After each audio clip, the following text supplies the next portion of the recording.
Hai, Assalamualaikum. Saya Danisha Sofia, wartawan Spera TV pada hari ini. Hari ini, saya ingin melaporkan mesyuarat PIBG Sekolah Kebangsaan Felda Sri Rasau kali ke-39.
Dan wakil-wakil PIBG yang baru dilantik.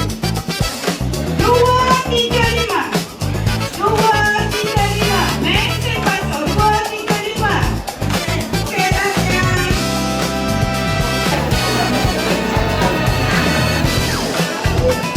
Nombor 17 Akhir Tuan atau Encik Tuan.